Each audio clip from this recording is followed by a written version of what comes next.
Hello അസ്സലാമു അലൈക്കും. ഇന്ന് ഞാൻ വന്നിട്ടുള്ളത് കച്ചോറി എന്ന് പറഞ്ഞ ഒരു റെസിപ്പിയുമായിട്ടാണ്.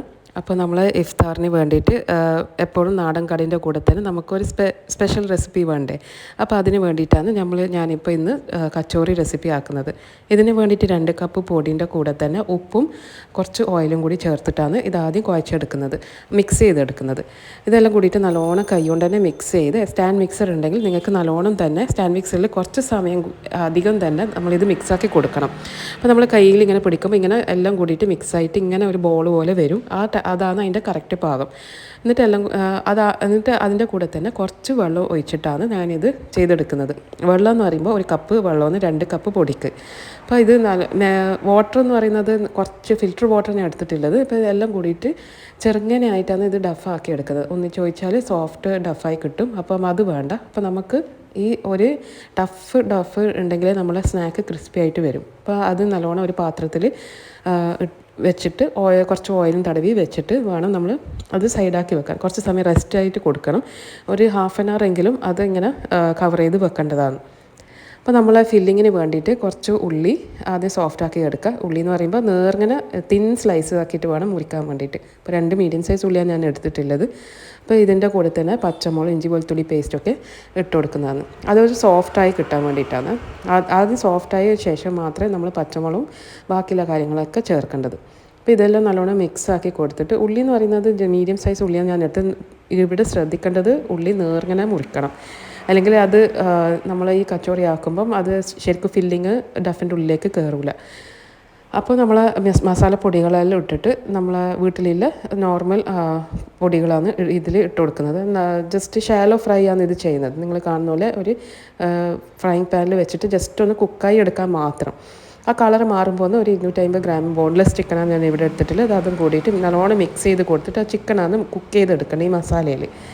അപ്പം നമ്മൾ ചിക്കൻ്റെ കളറൊന്ന് മാറി വന്നിട്ടുണ്ട്.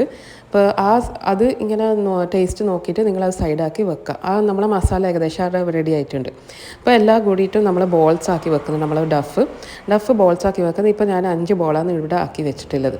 അപ്പോൾ ഒരു ബോൾ മാത്രം എടുത്തിട്ട് നമ്മൾ കൗണ്ടർ ടോപ്പിൽ ഇതിങ്ങനെ വെലിങ്ങനെയാണ് പരത്തേണ്ടത്.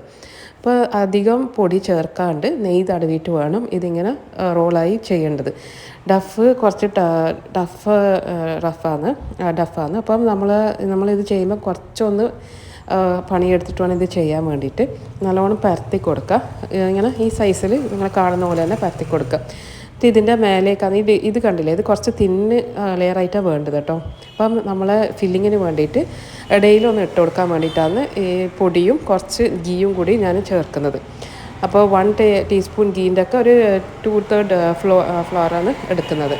അപ്പോൾ 2 to 3 ടീസ്പൂൺസ് അത് വെച്ചിട്ടാണ് നമ്മൾ ഈ ഗ്യാപ്പിൽ ഇട്ട് കൊടുക്കുന്നത്. അപ്പോൾ ഇങ്ങനെ കൈ കൊണ്ട് തന്നെ ഫുള്ള് തടവി കൊടുക്കുക. നമ്മൾ ഈ പഫ്സൊക്കെ ചെയ്യുന്നില്ലേ, പഫ്സിൻ്റെ ഡഫ് നമ്മൾ ചെയ്യുന്ന പോലെ അങ്ങനെയാണ് ഇത് ചെയ്യുന്നത്. എന്നിട്ട് കുറച്ചും കൂടി പൊടി ഇട്ട് കൊടുത്തിട്ട് നമ്മൾ സെക്കൻഡ് ലെയർ അതിൻ്റെ മേലെ ഇട്ട് കൊടുക്കുന്നുണ്ട്. അപ്പോൾ എന്താ ചെയ്യുന്നതെന്ന് വെച്ചാൽ ആദ്യം തന്നെ 5 ഡഫിനെ നമ്മളെല്ലാം പരത്തി കൊടുത്തിട്ട് സൈഡിലാക്കി വെക്കണം.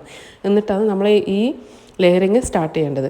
അപ്പോൾ എല്ലാ ലെയേഴ്സിൻ്റെ ഇടയിൽ ഇതിങ്ങനെ ഈ പേസ്റ്റ് നല്ലോണം ചെയ്ത് കൊടുക്കുക. എല്ലാ സൈഡിലും എന്ന് പറയുമ്പോൾ ഒരു സൈഡും കൂടി ഒഴിവാകാൻ പാടില്ല. അല്ലെങ്കിൽ നമുക്ക് ആ ഒരു ക്രിസ്പിനെസ്സും ഇത് കിട്ടൂല, ഫ്ലേക്കി ആയിട്ട് കിട്ടൂല, പഫ്സ് പോലെ ആവില്ല.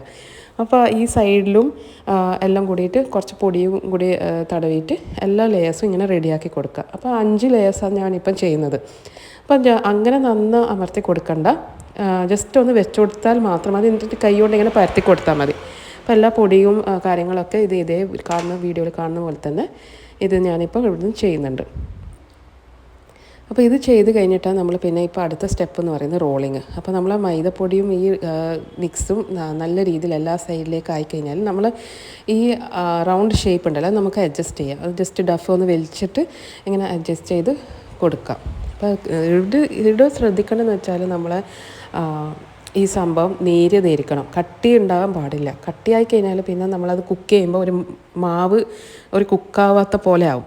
അപ്പം അതാണ് ഞാൻ പറയുന്നത്, ഈ ഒരു പരത്തി കൊടുക്കുമ്പോൾ കുറച്ച് നേർങ്ങനെ തന്നെ ചെയ്യേണ്ടതാണ്. അപ്പോൾ ഇത് നല്ല രീതിയിൽ എൻ്റെ ഡഫെല്ലാം റെഡി ആയിട്ടുണ്ട്, പരത്തി ഇതായിട്ടുണ്ട്. പരത്തിയിട്ട് എല്ലാം റെഡിയാക്കി സ്റ്റാക്കാക്കി വെച്ചിട്ടുണ്ട്. ഇനി എന്താണെന്ന് വെച്ചാൽ മെല്ലനെ റോൾ ചെയ്ത് കൊടുക്കുക. ഈ റോൾ ചെയ്യുന്ന സമയത്ത് ഞാനിവിടെ സൈഡിൽ കുറച്ചും കൂടി ഈ പൊടിയും ഇതൊക്കെ ഡഫൊക്കെ ഫുള്ളായിട്ട് ഞാൻ എൻ്റെ പേസ്റ്റ് ഉണ്ടല്ലോ അത് തേച്ചും തന്നെ ഞാൻ മേലെ ഇട്ട് കൊടുക്കുന്നുണ്ട്. എന്നിട്ട് ഞാൻ മെല്ലെ ഇത് റോൾ ചെയ്തെടുക്കുന്നുണ്ട്. ഈ റോൾ ചെയ്യുമ്പം ഗ്യാപ്പ് ഇല്ലാണ്ട് തന്നെ നമ്മൾ വലിച്ചിട്ട് വേണം ഇത് ഇങ്ങനെ റോൾ ചെയ്യാൻ. കാരണം ഞാനിങ്ങനെ വലിക്കുന്നുണ്ട്. അപ്പോൾ വലിച്ചിട്ടാണ് ഞാനിങ്ങനെ ഗ്യാപ്പൊന്നും വരാതിരിക്കാൻ വേണ്ടി. ഇത് കണ്ടില്ല, ഈ ഗ്യാപ്പ് പാടില്ല. അത് അന്നേരം ജസ്റ്റ് ഒന്ന് അമർത്തി കൊടുത്താൽ മതി. എന്നിട്ട് ഇങ്ങനെ കട്ട് ചെയ്ത് കൊടുക്കാം. ഞാൻ ഇപ്പോൾ കാണിക്കുന്ന പോലെ കട്ട് ചെയ്ത് കൊടുക്കുന്നതാണ്. എന്നിട്ട് ഒരു റോൾ എടുത്തിട്ട് മെല്ലെ കൈ കൊണ്ട് പരത്തി കൊടുക്കാം. ജസ്റ്റ് ഒന്ന് ആ ലെയേഴ്സ് പോകാൻ പാടില്ല. ജസ്റ്റ് ഒന്ന് കൈ കൊണ്ട് മെല്ലെ ഇങ്ങനെ ജസ്റ്റ് പ്രസ് ചെയ്ത് കൊടുക്കാം. എന്നിട്ട് പ്രസ് ചെയ്ത് കഴിഞ്ഞാൽ ആണ് നമ്മൾ റോൾ പിൻ കൊണ്ട് വേണമെങ്കിലും നമുക്കിങ്ങനെ ചെയ്യാം. നിങ്ങൾക്ക് കൈ കൊണ്ട് ചെയ്യാൻ പറ്റുമെന്നുണ്ടെങ്കിൽ അങ്ങനെയും ചെയ്യാം. അല്ലെങ്കിൽ ജസ്റ്റ് ഒന്ന് റോൾ പിൻ കൊണ്ട് ഒന്ന് ഫ്ലാറ്റാക്കി കൊടുക്കുക. 2 മെത്തേഡുണ്ട്. അപ്പോൾ അതെല്ലാം കൂടിയിട്ട് ഞാനിങ്ങനെ അമർത്തി കൊടുക്കുന്നുണ്ട്.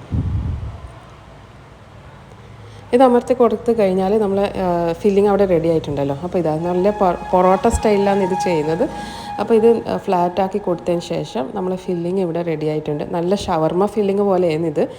വെജിറ്റബിൾസ് ഒന്നും ആഡ് ചെയ്യുന്നില്ല. ജസ്റ്റ് ചിക്കനും ഉള്ളിയും മാത്രം, പിന്നെ മസാലപ്പൊടികളും. എന്നിട്ട് ജസ്റ്റ് ഒന്ന് ഫ്ലാറ്റാക്കിയിട്ട് ആ നടുവിലേക്ക് 1 ടേബിൾ സ്പൂൺ മസാലയും ഞാൻ ഇട്ട് കൊടുക്കുന്നത്.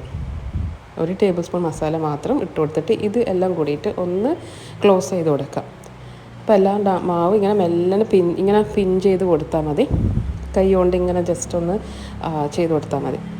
ഇത് ഇങ്ങനെ ഡഫ് മെല്ലെ ചെയ്യണം. കാരണം നമ്മൾ ലെയേഴ്സ് ഉണ്ടല്ലോ, അതപ്പോൾ നിങ്ങൾ വിചാരിക്കുമ്പോൾ ആ ലെയേഴ്സൊക്കെ ചില അത് ഇങ്ങനെ പൊട്ടിയിട്ട് ഇങ്ങനെ പുറത്തേക്ക് വരുന്ന പോലെ ഉണ്ട്. അതൊന്നും പ്രശ്നമില്ല. കൈ കൊണ്ട് ഇങ്ങനെ അമർത്തി കൊടുത്താൽ മതി. അപ്പോൾ ഇത്രയേ ഉള്ളൂ പണി. ഇതിപ്പോൾ നമ്മൾ സാധനം റെഡി ആയിട്ടുണ്ട്. അപ്പോൾ എല്ലാം ഞാൻ അങ്ങനെ ചെയ്ത് വെച്ചിട്ടുണ്ട്. ഇത് കാണുമ്പോൾ നമ്മളെ പൊറോട്ടൻ്റെ ഉള്ളിൽ സംഭവം ഫില്ലിങ് ഇല്ലതുപോലെ കാണും. അപ്പോൾ ഈ ഒരു വലുപ്പത്തിൽ ചെയ്തിട്ട് നമ്മൾ ഡീപ്പ് ഫ്രൈ ചെയ്തിട്ട് എടുക്കുന്നതാണ്. ഡീപ്പ് ഫ്രൈ ചെയ്യുമ്പോൾ മീഡിയം സൈസ് ഫ്ലെയിമിൽ വെച്ചിട്ട് ഓയിൽ നോർമൽ ഓയിലാണ്, സൺഫ്ലവർ ഓയിലാണ് ഞാൻ ചെയ്യുന്നത്. അപ്പോൾ അങ്ങനെ ഈ കളറാകുന്ന വരെ മാത്രം ചെയ്താൽ മതി. ഇത് കുറച്ച് സമയം എടുക്കും. മീഡിയം സൈസ് ഫ്ലെയിമിൽ വെച്ചിട്ടാണ് ഞാനിത് ചെയ്യുന്നത്. എന്നാലേ നമ്മൾ ഉൾഭാഗം നല്ല വെന്തിട്ട് വരും. അത് പ്രത്യേകം ശ്രദ്ധിക്കേണ്ടതാണ്. ഉൾഭാഗം വേകാണ്ടിരിക്കാൻ ചാൻസ് കൂടുതലാണ്. അപ്പോൾ എല്ലാവരും ഇത് ട്രൈ ചെയ്യുക ഈ നോമ്പിന്. ഇത് ഈ പറഞ്ഞ പോലെ ഇത് കുറച്ചേ ആക്കണ്ടു. കുറച്ച് ചിക്കൻ ബാക്കിയുണ്ടെങ്കിൽ നമുക്ക് ഈ ഒരു സിമ്പിളായിട്ട് ഒരു ഡിഫറെൻറ്റ് റെസിപ്പി കച്ചോറീസ് നമുക്ക് റെഡിയാക്കുന്നതാണ്. ഇതിന്ന് ഫില്ലിങ് നിങ്ങൾക്ക് വെജിറ്റബിളോ മുട്ടയോ എന്ത് വേണമെങ്കിലും ചെയ്യാൻ പറ്റും. ചിക്കൻ ബാക്കിയുള്ളതുകൊണ്ട് പിന്നെ കുട്ടികൾക്ക് പൊതുവേ ചിക്കനാണല്ലോ ഇഷ്ടം.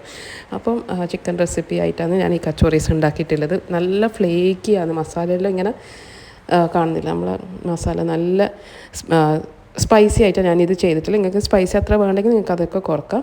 അപ്പോൾ ചിക്കൻ്റെ മസാല ഇങ്ങനെ കാണുന്നുണ്ടല്ലോ. അപ്പോൾ എല്ലാവരും ട്രൈ ചെയ്തിട്ട് ഫീഡ്ബാക്ക് അറിയിക്കാം.